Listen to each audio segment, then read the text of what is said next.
KPM.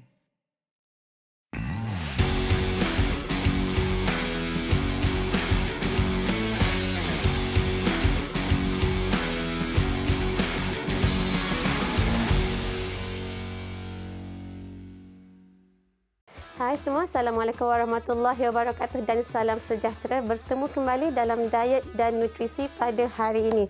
Bersama dengan saya, Nurul Ainin Abdul Rahman, dan saya merupakan seorang pegawai dietetik.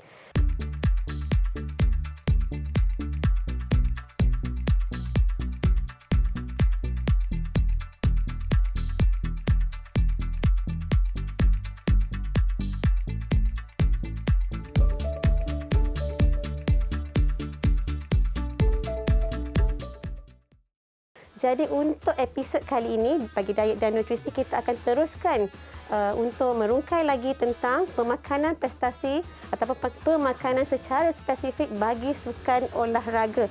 Dan untuk bagi sukan olahraga pada hari ini, saya akan fokuskan strategi pemakanan bagi acara hurdles, sprint ataupun hurdle, sprints dan juga jump. Okay, jadi itu antara sukan-sukan yang kita akan fokuskan bagaimana strategi pemakanan untuk event-event tersebut. Sebelum tu kita kena ketahui dulu apakah sukan-sukan ataupun acara-acara dalam jump, sprint dan juga hurdles ini. Okey, kalau jump kita mungkin akan ada jenis-jenis lompatan, acara lompatan.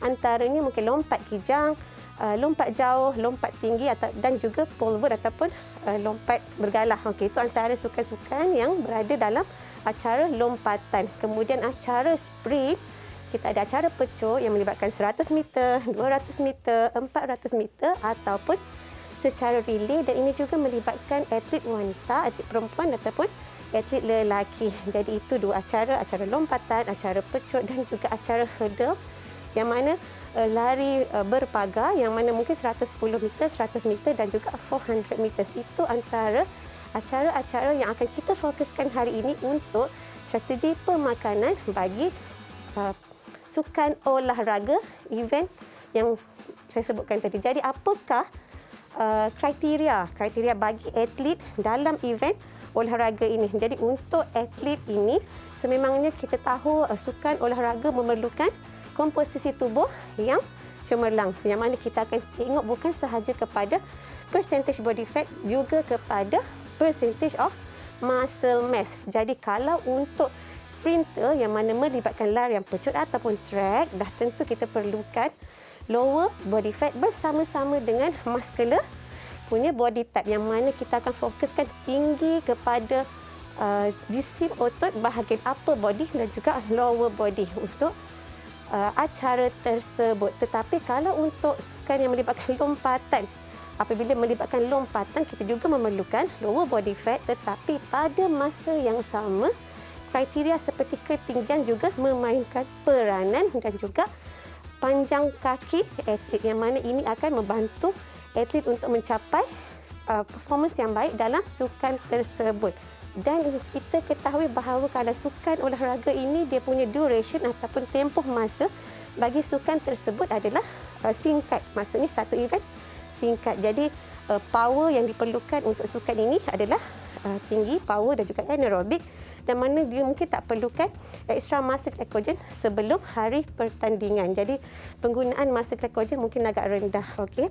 Jadi itu antara kriteria yang mana selepas ini kita akan move on kepada strategi pemakanan kepada sukan olahraga bagi event tersebut. Jumpa selepas ini.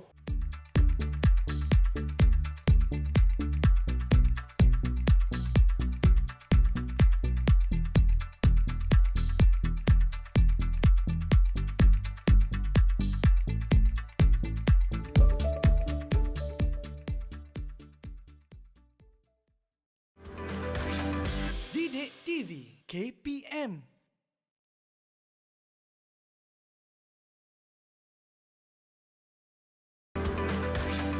Didik TV KPM.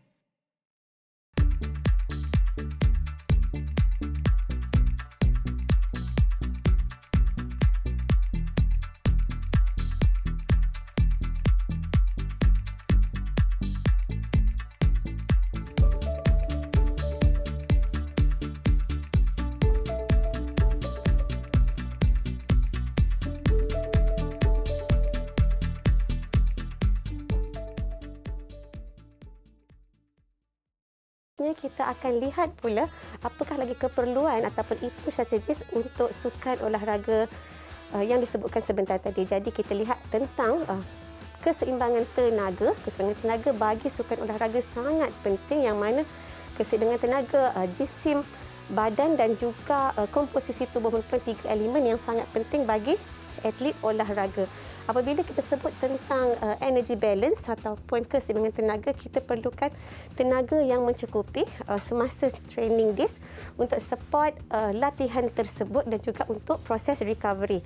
Jadi atlet perlu bijak untuk memastikan ada keseimbangan tenaga berlaku, tidak melebihi keperluan dan juga terlalu rendah pengambilan tenaga pada setiap hari, yang mana keadaan ini akan mempengaruhi jisim ataupun berat badan atlet itu nanti. Sama ada akan ada kenaikan berat badan, yang mana mungkin akan ada pertambahan dari segi jisim lemak atlet. Okey, jadi peningkatan berat badan yang mana aimnya adalah untuk peningkatan muscle mass perlu dibuatkan dengan cara yang betul supaya kita dapat pastikan peningkatan berat badan itu tidak mengganggu prestasi atlet tersebut. Sebab atlet akan ada different ataupun berbeza dari segi objektifnya, sama ada untuk peningkatan otot ataupun untuk penurunan jisim lemak. Jadi energy balance sangat penting. Kemudian kita lihat kepada berat badan, dan berat badan bukan fokus kepada berat semata-mata tapi lebih kepada komposisi tubuh badan atlet, yang mana untuk mengetahui tentang komposisi tubuh badan atlet, khasnya untuk atlet olahraga, kita perlu lihat kepada metod yang digunakan untuk mendapatkan komposisi tubuh tersebut melalui skin fold measurement, yang mana kita dapat lihat lipatan lemak ataupun menggunakan teknik yang lain yang ada BIA ataupun bioelectrical impedance untuk mengetahui jumlah lemak, jumlah otot, jumlah air yang berada di dalam tubuh badan atlet. Dan ini akan dilihat secara berperingkat dalam tempoh training atlet tersebut. Seterusnya kita lihat pula during training, pengambilan tenaga sangat penting, yang mana kita akan fokuskan kepada pengambilan karbohidrat yang mencukupi mengikut atlet itu sendiri secara individual. Dan ini adalah spesifik kerana setiap atlet mengikut umur, mengikut jantina, mempunyai keperluan yang berbeza. Jadi berapa banyak yang diperlukan pada setiap hari semasa latihan adalah 5 hingga 7 gram bagi setiap kilogram berat badan atlet untuk yang low to moderate intensity ataupun yang mana kekerapan latihannya lebih rendah, dan 7 hingga 10 gram per kg body weight untuk mereka yang ada heavy training ataupun kekerapannya yang lebih tinggi.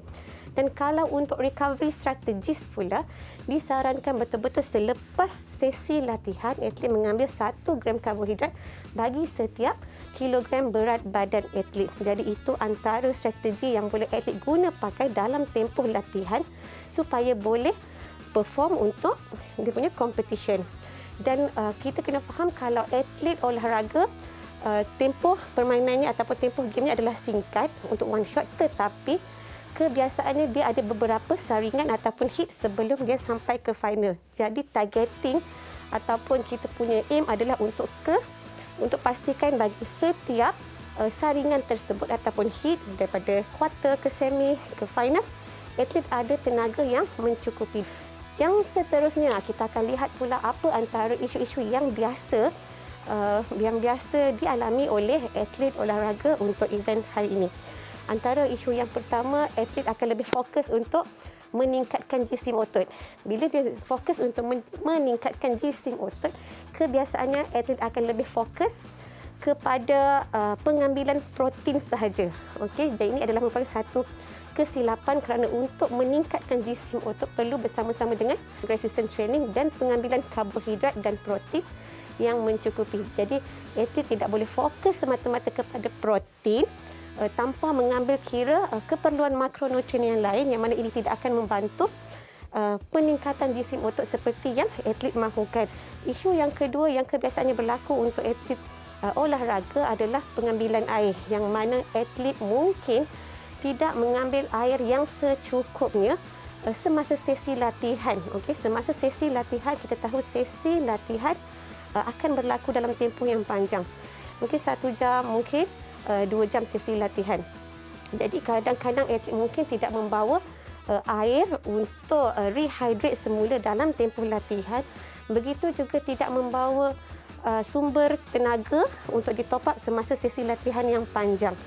Jadi ini sebenarnya boleh diatasi sekiranya atlet tahu sweat rate ataupun kadar perpuluhan semasa latihan dan juga tempoh latihan tersebut, yang mana atlet boleh merancang jumlah air yang perlu dibawa dan jenis air yang boleh dibawa semasa latihan bagi memastikan training itu adalah training yang berkualiti. Jadi untuk tempoh latihan yang panjang, sebaik-baiknya atlet boleh sediakan air mungkin bersama dengan sports drink untuk penambahan tenaga dan juga penambahan air ataupun penggantian cecair dalam tempoh latihan supaya dapat boleh memberikan latihan yang terbaik untuk competition yang akan datang. Itu adalah isu yang kedua tentang pengambilan air yang kadang-kadang tidak mencukupi dan juga atlet kurang untuk membawa botol air sebagai supply air kepada dalam tempoh latihan. Yang seterusnya tentang suplemen ataupun makanan tambahan. Jadi untuk atlet olahraga, suplemen ni kebiasaannya common ataupun selalu kita nampak dia akan cuba untuk mengambil suplemen ekstra, makanan tambahan dengan influence daripada rakan-rakan, dengan influence daripada media sosial. Dan kita nampak sendiri dalam iklan komersial, kebiasaannya suplemen ataupun makanan tambahan ini akan ada tarikan dengan perkataan-perkataan yang boleh meningkatkan jisim otot, meningkatkan performance atlet, membantu mengurangkan keletihan. Itu adalah antara perkataan-perkataan yang diklaim ataupun diletakkan oleh syarikat-syarikat suplemen ataupun makanan tambahan supaya atlet membeli dan menggunakan mereka punya suplemen untuk tujuan meningkatkan prestasi atlet. Tetapi sebagai atlet semestinya tidak boleh terus terpengaruh dengan klaim-klaim tersebut, kerana klaim-klaim tersebut mungkin tidak tepat ataupun sekadar gimik-gimik syarikat. Jadi sebagai atlet, mereka seharusnya lebih teliti dengan pengambilan suplemen, yang mana kita bimbang pengambilan suplemen yang tidak sesuai, pengambilan suplemen yang tidak diluluskan mungkin akan mempengaruhi penyertaan atlet dalam sukan masing-masing. Dan mereka perlu tahu setiap suplemen yang ingin dimakan, sama ada performance enhancer, sports food, yang mana dibenarkan dalam sukan mereka, termasuk kandungan-kandungan suplemen tersebut. Termasuklah cara penggunaan suplemen tersebut. Ramai di kalangan atlet mengambil suplemen without knowing macam mana cara penggunaan suplemen, yang mana at the end dia bukan dapat meningkatkan prestasi tetapi hanya meningkatkan jumlah lemak di dalam tubuh badan. Itu antara tiga isu utama yang kita dapat lihat bagaimana ini di antara isu-isu yang mempengaruhi prestasi atlet dan kerap dilakukan oleh atlet itu sendiri. Dan bagaimana cara pemakanan yang baik dan seimbang itu mempengaruhi komposisi tubuh badan atlet. Ambilan protein yang daripada pelbagai sumber, kita fokus protein kepada pelbagai sumber tumbuhan dan juga sumber-sumber haiwan. Begitu juga dengan pengambilan karbohidrat daripada pelbagai sumber, kita fokus kepada whole grains, kita fokus kepada pengambilan buah-buahan sebagai sumber karbohidrat juga, dan juga pengambilan pasta dan juga variety of karbohidrat yang ada dalam piramid makanan itu sendiri. Okey, itu antaranya. Dan seterusnya selepas ini kita akan lihat pula bagaimana competition strategies bagi atlet olahraga, sebab ini yang sangat penting. Mereka perlu ada strategi pada hari pertandingan. Jadi kita akan jumpa sebentar lagi untuk kupasan yang seterusnya.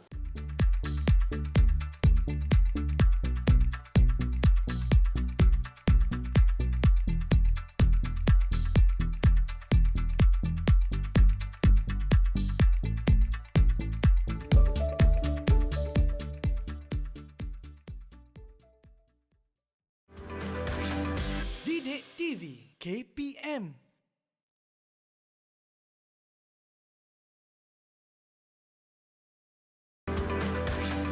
Didik TV KPM.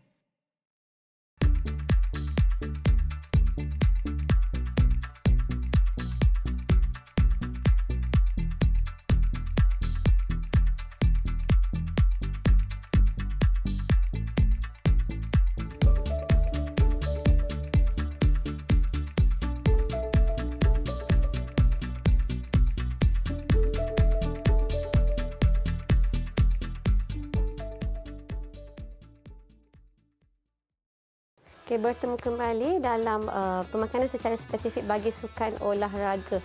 Dan kita tahu untuk latihan pengambilan karbohidrat yang mencukupi adalah penting sebagai menggantikan masa glycogen dan top up the masa glycogen untuk training yang berpanjangan. Walau bagaimanapun pengambilan ataupun carbo loading tidak diperlukan bagi sukan olahraga, yang mana dia lebih kepada strategi di hari competition itu sendiri. Atlet perlu lebih pastikan teraturnya sesi competition supaya dia dapat memulakan competition dengan baik dan juga berakhir dengan baik, yang mana mungkin atlet perlu menghadapi tempoh yang panjang untuk competition, mungkin mengambil 1 hari ataupun 2 hari bergantung kepada sukan ataupun event yang mereka ambil. Okey. Jadi untuk event yang seperti sprint, hurdles ataupun lompatan ini akan ada banyak saringan. Okey, jadi persediaan sebelum competition itu sangat penting. Antara strategis yang boleh atlet buat untuk menghadapi competition, yang pertama adalah untuk tetapkan ataupun dapat tahu sebanyak maklumat tentang venue ataupun timetable sebenarnya. Dapatkan timetable tentang perjalanan sukan atlet pada hari pertandingan. Okey, kenapa atlet perlu tahu dia punya structure ataupun timetable? Dengan tahu bila bermulanya pertandingan ataupun bila saringan-saringan dilakukan, atlet boleh tetapkan ataupun memilih makanan yang sesuai. Jadi dia akan lebih bersedia untuk menyediakan sumber makanan sebagai sumber tenaga dan juga menyediakan air atau fluid dengan fuel itu disediakan mengikut timetable yang telah ditetapkan ataupun jadual yang telah ditetapkan. Jadi dengan cara ini secara tak langsung atlet dapat mengekalkan tenaga sepanjang tempoh perlawanan atlet berdasarkan jadual waktu yang telah ditetapkan. Jadi atlet kena study betul-betul timetable yang diberikan mengikut event-event yang telah ditetapkan oleh pertandingan, okay? Penganjur pertandingan tersebut. Dan atlet juga kena bersedia sama ada perubahan-perubahan akan berlaku. Okey, jadi kena sediakan makanan yang possible dia boleh makan dalam tempoh competition berdasarkan timetable yang dia dah dapat sebentar tadi. Yang seterusnya dia kena selidik pula venue yang competition itu diadakan. Kenapa kena selidik venue? Tadi dia dah decide bila dia boleh makan. Dia kena tahu availability of makanan yang dia nak dapatkan di venue tersebut. Jadi venue tersebut ada tak kedai-kedai berhampiran, ada tak tempat-tempat yang berhampiran untuk dia beli makanan yang dia dah tetapkan lebih awal tadi. Jadi andai kata bila dia selidik tiada tempat yang dia boleh beli makanan untuk dia dapatkan tenaga yang berpanjangan pada hari pertandingan, maka atlet perlu bawa sendiri dan sediakan makanan sendiri. Jadi atlet akan lebih prepare, ada preparation lebih awal, dan ini dapat membantu atlet mengekalkan prestasi sepanjang tempoh latihan. Dan kalau kata ada kemudahan penyimpanan yang baik, maksudnya mungkin ada cool box, atlet boleh pilih makanan-makanan yang tinggi dengan nutrien dan juga ada karbohidrat dan lebih lengkap untuk disediakan, yang mana makanan-makanan yang mungkin sensitif terhadap suhu seperti yogurt, susu, mungkin sediakan sandwich untuk dapatkan tenaga sepanjang hari. Yang seterusnya, atlet juga boleh pastikan gunakan waktu-waktu training yang ada sebelum ni untuk melihat semula keperluan air. Okay, jadi gunakan waktu training session untuk kira sweat rate, kadar perperluan, berapa keperluan air pada setiap hari. Dan kalau boleh sediakan jumlah air yang mencukupi, dan kita tak nak overhydration, pengambilan air yang berlebihan, dan kita tak nak juga pengambilan air yang terlalu kurang. Jadi itu antara persediaan yang boleh atlet buat semasa hari competition, dan pastikan catatkan kesemua yang berlaku di hari competition bagi membolehkan atlet sentiasa review bagaimana prestasi atlet di hari competition dan juga nutrition di hari pertandingan.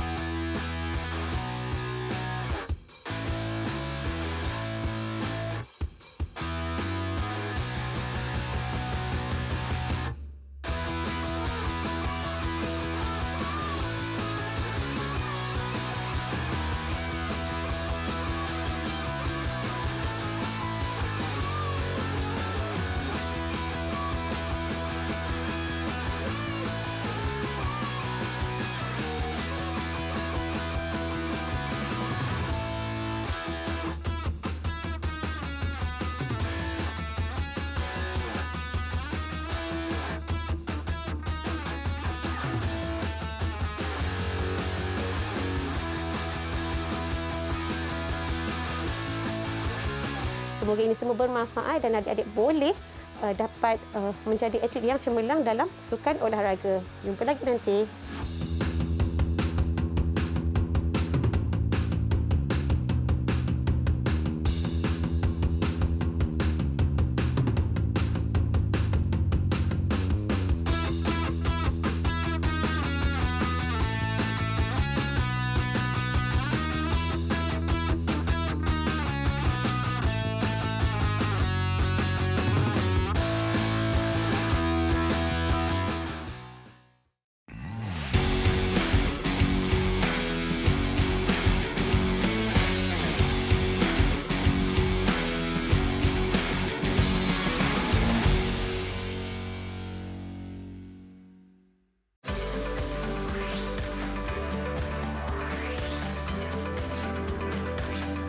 Didik TV KPM